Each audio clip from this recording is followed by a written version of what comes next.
Hi there, Maureen here for Detailed Church with a musical fun with Maureen. And today I have a violin. This violin, it's mine, but my son has been using it for orchestra class.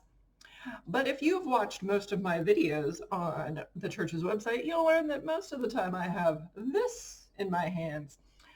So this is a violin and this is a ukulele. They are similar in many ways, but different in many, many more ways. So you'll see that both of them have a similar shaped body and they both have sound holes because they are acoustic instruments. The sound hole on my ukulele is a circle, while we have fancy scrolled sound holes on the violin. You'll find that most instruments that are acoustic, like the violin, the viola, the cello, and the upright bass, have these fancy scrolled sound holes. They play very differently than we play a ukulele or maybe a guitar, so it's appropriate that they have different sound holes. Plus, let's face it, that's fancy. I like the way that looks. So you'll see that both instruments have 4 strings. But if you look, my ukulele has what we call frets. This helps me figure out where to place my fingers in order to make the correct pitches. Now, my son's violin teacher has added different tape regions to the violin so that he knows where to place his finger to make correct pitches. And once he gets better, those pieces of tape will come off. And if you look at advanced players like Lori, who plays at the church, she doesn't have any tape on hers. And that's because she knows exactly where to put her fingers in order to make those pitches, so she doesn't need the tape anymore.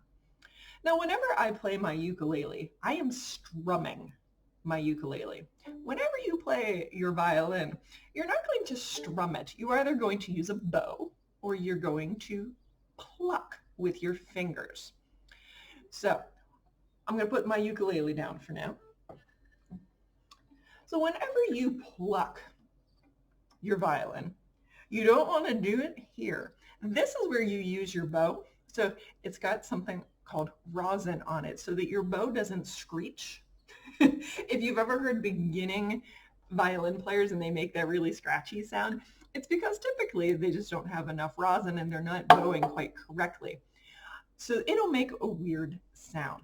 So whenever they learn to pluck, which is called pizzicato, it's very fun. That's not food. It's a term for playing plucked or staccato on your violin. Pizzicato, you want to do it up here in the more black region.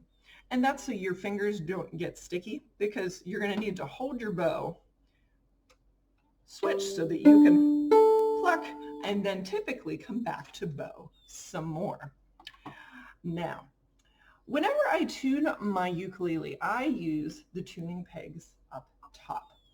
Now, a violin, a viola, a cello, and a bass are very different. These, you turn one of them a very small amount and it makes a huge difference. If I turn a small amount on my ukulele, the difference is not much. It's very minute. So whenever you tune a violin or another stringed instrument like it, we have fine tuners down here at the bottom. So you're able to make minor tweaks because these pegs, they actually pop all the way out. I once was at a concert for my friend when I was in college, and her top string, her peg popped out of place and the entire string went out of tune. Not just a little bit, we're talking all the way out of tune. There was no tension. It wasn't making any sound. But honestly, she was a phenomenal violin player and actually just then read the whole thing and played it way down here on another string, which is one of the cool things that a violin and other string players can do. So whenever we have violin players, they always play this way. They've got their chin in this chin rest.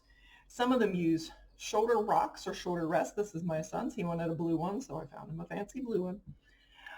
And they'll play so that they can look down the violin at their fingers. And typically they'll point that at the music so that everything is in one continuous line. And they'll take their bow and it will just go gently across.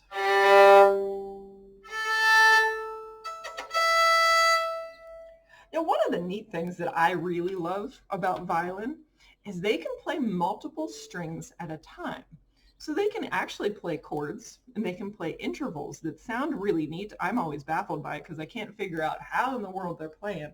They've got all these fingers down and they're going across all of these strings, making really cool chords and switching between things. So I'll have to ask Lori about it one day and have her show me how to do it. Now, I'm not a great violinist, so I'm not going to torture you with any version of Twinkle Twinkle Little Star or Ode to Joy.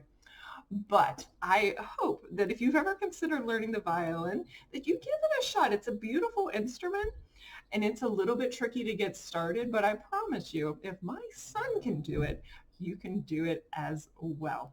Well, thank you for joining me for today's musical fun with Maureen. If there is something you would like to learn, please let me know. Just send me an email. My address is mkonopka@dutailumc.org, and I would be more than happy to make you a video or even just answer any simple questions.